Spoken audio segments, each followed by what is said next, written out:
Hey, what's up guys? This is Yuanjin Liu from Firescape Films. Today I will be walking you through another cinema camera that is available at the Logan Media Center. The Canon C100. You can borrow this camera with a special access. And this camera is pretty old school. It came out at, I think it's between 2010 or 2012. And this Blackmagic Pocket 6K is much more advanced and modern. It records up to 6K in RAW, while this Canon C100, it's Mark I, the first generation. It only records up to 1080p, not in RAW, only in a format called AVCHD that is not compatible to many of the computer systems. So it's pretty bad, I would say, but I think this camera might be better for you to work with, because when you record to a higher resolution, your computer might not be able to edit it and you need more storage space. Like this camera, I used this camera to shoot a very simple B-roll for this camera. I think it's only a few seconds, maybe up to 2 minutes, and it consumes 20 gigabytes of my card. That is not very easy to work with the Blackmagic Pocket 6K. If you want to shoot in a higher resolution, you also need to upgrade all your gears, including the computer and your SSD and all kinds of things. But with this camera, you can use a very cheap SD card. Maybe just 64 gigabytes, not super fast writing speed, and it will just work. Both of them don't have the continuous autofocus, which is more convenient like in the modern mirrorless camera like this one. I'm using the Sony a7 III to record this video. These two cinema cameras might not be so easy to work with when you are working on your own, but if you have a team, you have a crew, they are great choices. So let's get started with the details of the camera setting for this Canon C100. I will use my iPhone to record this again so that you can see the details of my operation. Start recording. Alright, let's put this Blackmagic Pocket 6K away. It's a great camera, but today it's not the main character. So here is the camera body. We can see that this camera is as a cinema camera, it's pretty different from the normal DSLR camera and mirrorless camera. Although this Blackmagic Pocket looks like a DSLR camera, this is a more traditional look of a cinema camera. If you are working with Arri Alexa or Red, that those higher end camera, you will expect something look like this. And how to turn it on. So here is the button. If you rotate it to camera, it will be turned on. Let's talk about the buttons, as you might already be wondering why there are so many buttons on the camera body. Don't worry, I will walk you through that. It's not that hard, okay? So here, this is the button to turn it on, and if we want to play back the media that we already shoot, we need to turn this to media, but now I will leave it as camera. And here are a few buttons. The most important ones, like the 9, is peaking camera. It's the focus peaking, as we have already mentioned in previous videos. Focus peaking is to let you see the focus with some red lines, and I can show you this. So the peaking is already turned on, and let me do this. You can see that in the light there are 2 red lines, and also in my camera there are a few red points. If I rotate it more, it will disappear. If I rotate in, it will appear. So when you see the red lines, it means they are in focus. The object you are looking at is in focus.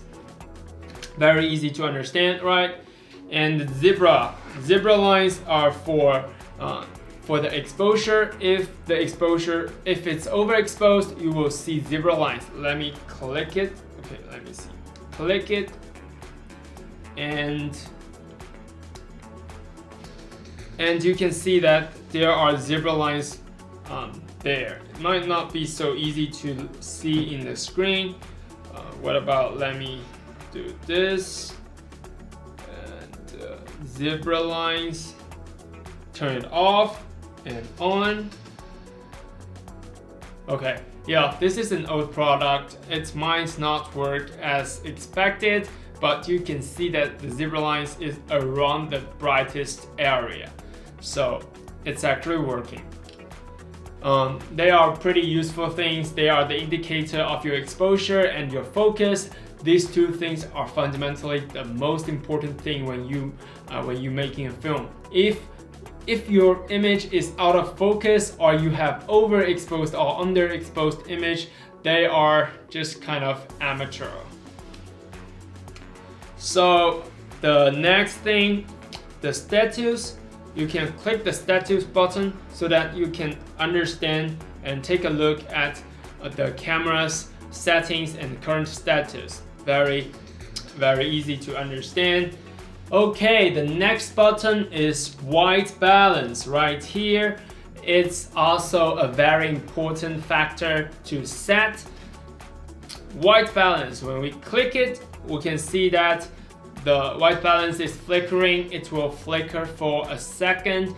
If you don't adjust it, it will just disappear. So make sure you click this button and adjust it. Adjust it using this joystick.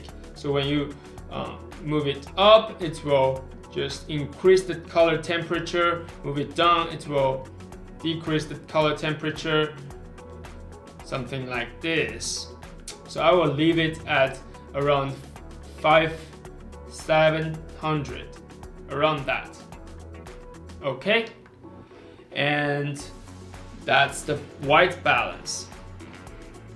Below there are shutter, ISO, and the auto iris. That is the name of aperture in this camera. And these four buttons are basically they become buttons, so it's faster for you to set it up. That is the cinema camera's design. They know that you are expert, so you don't need a touch screen, and you can always find the buttons, and it's faster to adjust the settings. Okay, now that we know the buttons on the side, let's walk through the menu. The actual menu of this camera. There are some terminologies that are quite different from the modern days DSLR cameras, so please be careful and take some notes for this. Okay, so iris, this one is the aperture. For now I can't adjust it because of my lens. My lens does not allow me to adjust the aperture. I don't know why, but that is grayed out. So it might be a little bit hard to work with this thing because you don't have the full control over this. Like if I click the iris, I can't adjust it. If that happens, you need to know that it's probably because of your lens does not support that. Okay, and the next thing is the shutter. It does not adjust the shutter speed, but it adjusts the shutter itself. So how to adjust the shutter speed? We can click the shutter button here, and you will see that it's highlighted 1/60. You still use this joystick here to adjust it. And if you are shooting in 24 frames per second, you want to set the shutter speed to be 1/50. It's always double the frame rates, and this is for the motion blur, and you keep that in mind. If you if you shoot like in 60 frames per second, you want the shutter speed to be 1/120. That's the basic rules. So you need to follow that rule so that your image will look normal.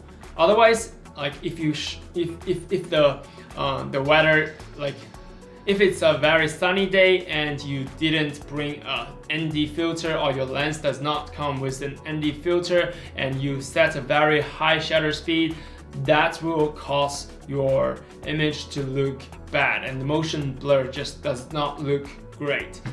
Okay, and talking about the ND filter, this is another aspect that's why you want to use a cinema camera. The cinema camera, Canon C100 Mark I, actually comes with an ND filter, a built-in ND filter. You can adjust the ND filter by rotating this wheel, and I want you to see that. You can actually see from the screen, I am rotating this wheel so that you can see that there is a lens flippering. So this is actually the ND filter, and this camera has some ND filter inside. You can use this wheel to adjust the exposure.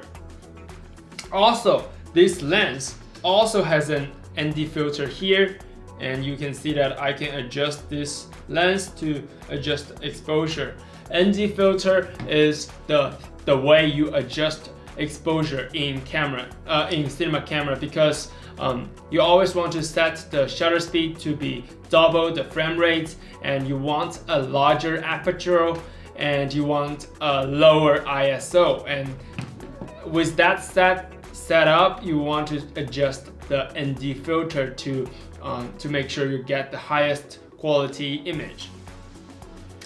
All right, and one thing to note is that Mark I, so the first generation, it does not support MP4 format. You have to use the AVCHD format, and that will appear as one file in computer, and your computer probably can't recognize it. But if you're using a MacBook, you can just always show the package content and get inside, so that you will see some MTS files. I will probably cover that later in another video, but you need to know that if you want to work with this camera, you don't have the option to get an MP4 file format. The next thing to talk about is the color profile. Unfortunately, on the cinema camera, there is not a terminology called color profile. I figured that out, like in this camera, you can see that there is a CP locked. This is similar to the Canon C-Lock color profile in other Canon DSLR camera, but this is called CP locked, and I can show you that it can be found in here. So there's a CP cinema locked. I turn it on. You can choose to turn it off. We can see that if we turn it off, it's basically like a normal image. If I turn it on, it's more flat image, like the log image. I personally suggest that you always turn this on, because you are you're using a cinema camera, and you actually want the best color grading possibilities. So if you set this to be on, and you have many rooms in post-production. All right, and here you can see there are some buttons here. For example, this display just displays some settings on camera. If you want to see your image more clearly, you can always turn that off. The good thing about the cinema camera is that you have a bunch of buttons, so you don't need to like open the menu and find each item for a long time. So this is a pretty good feature when you become familiar with this camera. All right, so let me adjust the ND filter a little bit for now.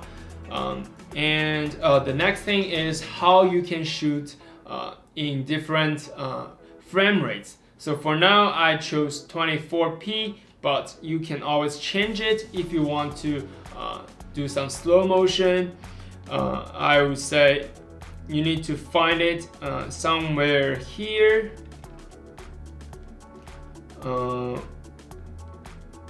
Yeah, here. The frame rate, it's set to 24p. You can set it to be 60 or PF30. I suggest that if you want to shoot slow-mo, you just choose the 60. If you want to shoot normal footage, just choose 24p. And for this two, I don't remember it clearly, but I will look it up, and you can also look it up. This may be some old terminology that I am not familiar with. Alright, and what's the next thing to talk about? Alright, so let's talk about some of the ports on the camera body. The microphone should be connected here. I'm also using a microphone to record this video, and that is the same port that you can connect to a mic here. And the EXT, this is for broadcast thing. You probably don't need this. And the earphone, you can listen to the audio quality when you are shooting the scene. So it makes you so you can just monitor the audios and see if it's okay. This is pretty important. You don't want to hear nothing when you are in the editing room because of maybe you forgot to turn on your microphone. And the remote thing is for remote control, some more advanced thing. I will ignore that.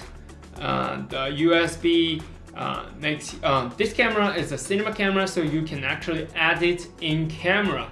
You can connect this to your computer and add it in the camera so that you don't need to convert those file format to MP4. This is a very advanced feature. I believe most of you are not familiar with that. I'm also not familiar with that. What I suggest is that you always use the SD card and copy all the files you shoot and to your computer, and use media encoder or some other software to convert those file formats. But for now, I think the DaVinci Resolve already support those formats, and you can directly work with that. If you are working with Final Cut Pro or Adobe Premiere Pro, you probably need to convert those files to MP4, but they are not a big burden. You just need to know that and go through that process, and you will be fine. All right. Okay, that's pretty much it. I will just let you take a look at this camera body, and this is how you get the lens off. Like this, you can get this lens off, and this is the Canon lens. You mount the lens by align this to red dot and align it, rotate it, and you will feel it's locked in, and you are fine.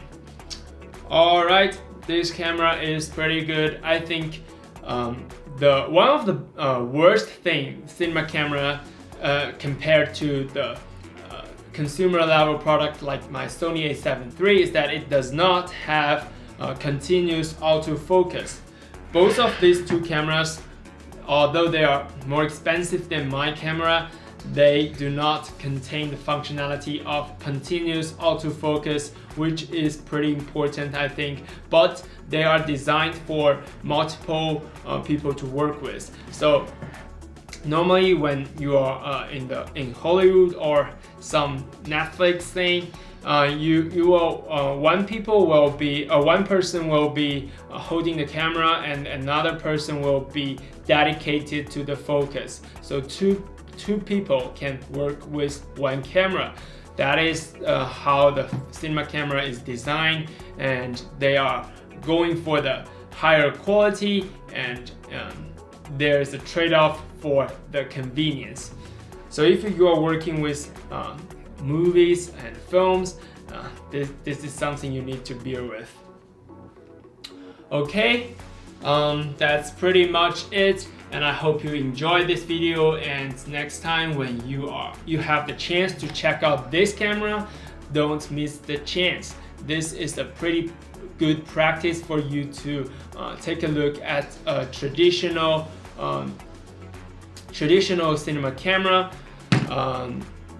And thank you for watching, and if you find the content useful, please subscribe to my channel, and I will see you next time.